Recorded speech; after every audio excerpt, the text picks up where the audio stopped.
eu sou. Então, ser santo é ser separado de um mundo corruptível, ser separado do pecado para servir um Pai generoso e fiel.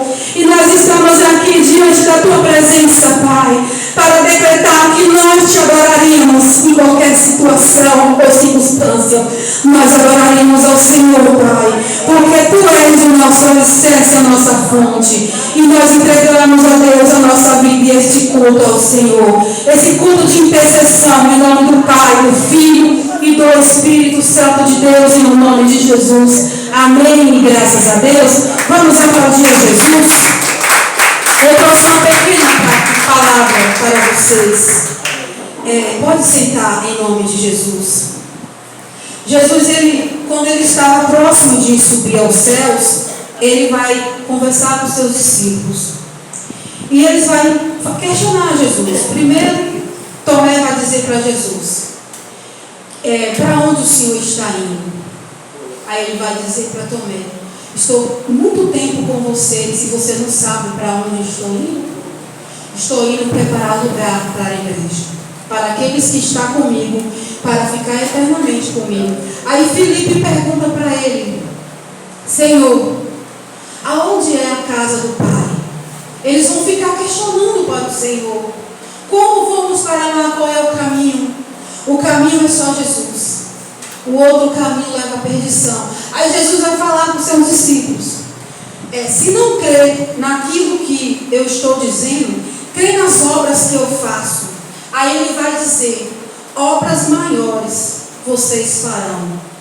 Quantas obras e maravilhas Jesus fez?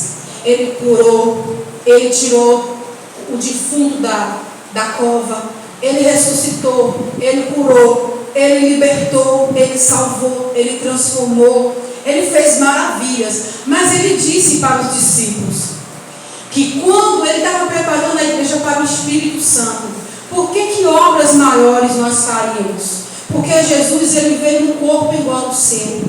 Ele era conectado com o Pai. Ele veio sentindo as mesmas dores, as mesmas enfermidades. Ele veio sentindo tudo o que nós sentimos. Mas em hora nenhuma ele pecou ou ele transgrediu o mandamento. E ele disse, obras maiores vocês farão. Porque eu vou ao Pai e vou enviar o Consolador, que vai ensinar a igreja, vai te mostrar o caminho, vai interceder pela igreja. Mas para que o Espírito Santo venha para mim e para a igreja, nós temos que estar com a vida em conduta espiritual. Só que nós estamos no culto de intercessão. Analisando aqui a intercessão, o próprio Jesus aparece para Abraão. Você já viu que lá em Gênesis 18 vai dizer assim, o Senhor apareceu a Abraão. 3 homens aparecem para Abraão. Observa-se quando aqueles homens aparecem para Abraão, ele se prostra. E quando não é a figura de Jesus, o próprio Jesus, que veio no Velho Testamento, ele não se apresenta como Jesus, ele se apresenta como o Senhor, como ele apresentou para Abraão, em Gênesis 18, ele se apresenta para Abraão como o Senhor. Ele não se apresenta como Jesus. Ele apresentará para nós como Jesus no Novo Testamento. No Velho, aí o Abraão se prostra, porque ele reconhece que aqueles homens não eram qualquer homem. Ele reconhece que aqueles homens estavam lá. E por que aqueles homens, o próprio Jesus vem à terra? Para ver o pecado do povo. E Deus vai dizer assim, eu desci para ver os rumores que acontecem na terra de Sodoma e Gomorra. Só que lá havia um homem, a família de Ló. E Ló era descendente de Abraão. Só que Deus vai dizer, eu desci para ver com os meus olhos se aquilo que chegou aos meus ouvidos, o pecado dessas cidades, se é verdade. Deus veio e viu e analisou e era verdade. Só que o próprio Jesus, andando com Abraão, ele vai dizer, ocultarei eu o que vou fazer naquela cidade para Abraão? Por que ocultarei eu o Senhor de Abraão? Abraão não tinha nada a ver com o pecado de Sodoma e Gomorra, mas ali tinha um filho, um dos sobrinho que ele tinha como filho, Ló. Ele era o filho de estimação, um sobrinho como Ebre, como uma filha para mim, que eu zelo por ela. E aí Abraão fala, Deus fala, vai ter que avisar Abraão, que vai acontecer algo de pior nessa terra, eu vou destruir, vou passar fogo em tudo. Mas por que Abraão foi avisado? Porque Deus falou, em Abraão eu vou construir uma geração, um povo que ele vai ensinar a me buscar e não vai se desviar. Se você olhar aqui, Deus vai dizer isso, eu não vou ocultar de Abraão, porque ele será pai de várias nações. Aí você fala, mas hoje eu não tenho essa promessa. Tem sim, seus filhos espirituais. É como um dia uma missionária, ela na rua Azusa, ela estava ali no avivamento, ela estava intercedendo e Deus falou com ela, vá até a cidade da Coreia, a Coreia Boa, que lá você vai ganhar milhões de almas. Ela sai do avivamento, chega na Coreia e unge um homem só. Quem era esse homem? David Pong Yong Chon. Quantos mil almas David Pong Yong Chon levou? E Deus falou para aquela missionária que ela ia ganhar milhões de almas. Através do quê? De um único homem. Porque de mim vai nascer sementes. Vai nascer o meu marido, meu filho, a minha mãe, meu pai. Aí vai para os filhos espirituais, que são a igreja, os meus vizinhos, as pessoas que eu evangelizo. Eles são os meus filhos espirituais, que são sementes minhas. Essa menina que está lá no hospital, ela é uma semente que eu plantei. Então eu tenho o dever de ir lá ajudar ela. Não é só na alegria dela, mas também na dor que ela está passando, tem que estar com ela. E aí, essa mulher falou, Senhor, quando ela estava morrendo, Senhor, Tu me prometeste que eu ia ganhar multidão de alma. E eu ganhei uma única alma. Ela disse, o que o David Pong ganhou? Só na igreja que ele congrega, em cada culto, estima de 50 mil almas. 50 mil almas, todos os cultos.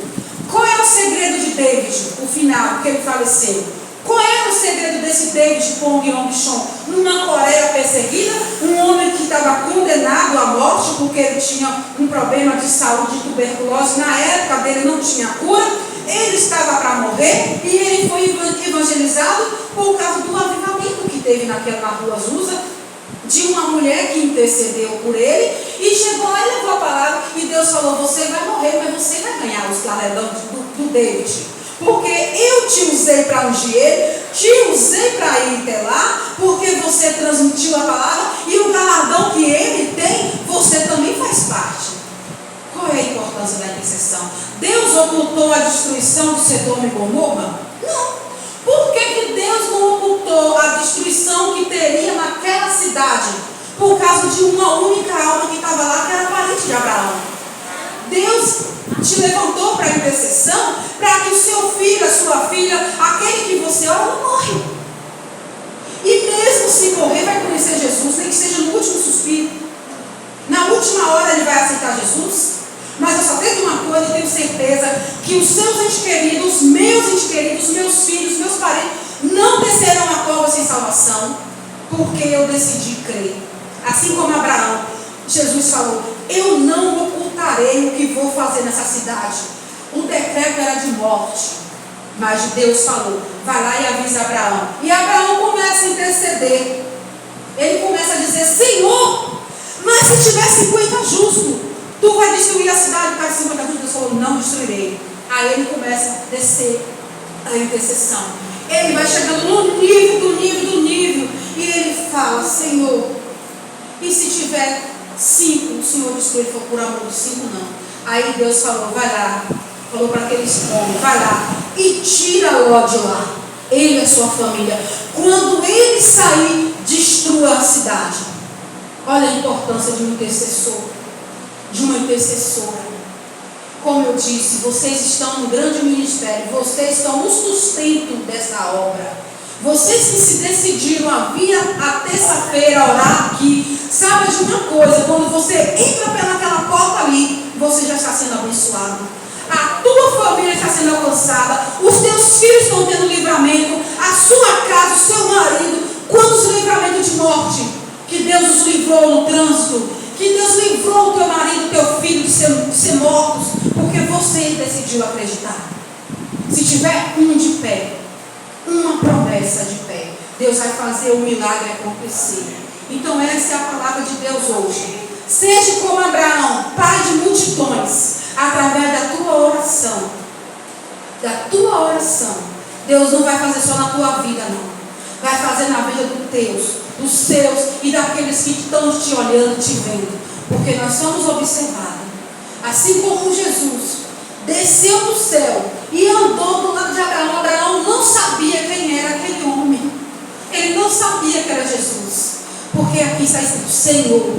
E a gente entende que anjo não recebe adoração. Se chegar um anjo aqui hoje e a gente se prostrar diante dele, não falar levante porque eu não sou digno de adoração. Mas aqui está dizendo que Abraão se prostrou porque era o próprio Jesus. Era o próprio Jesus que desceu para avisar a ele: desça, Abraão, porque eu vou te mostrar o que vai acontecer. Então Deus está chamando vocês para um novo tempo. Amém? Agora eu quero convidar a igreja para fazer 10 minutos de oração de joelho. Você vai contar para Deus. Você vai dizer para o Senhor. Você vai dizer para Deus o que você veio aqui trazer para Ele. Agora nós nos colocamos de joelhos para estar intercedendo pelas essas causas.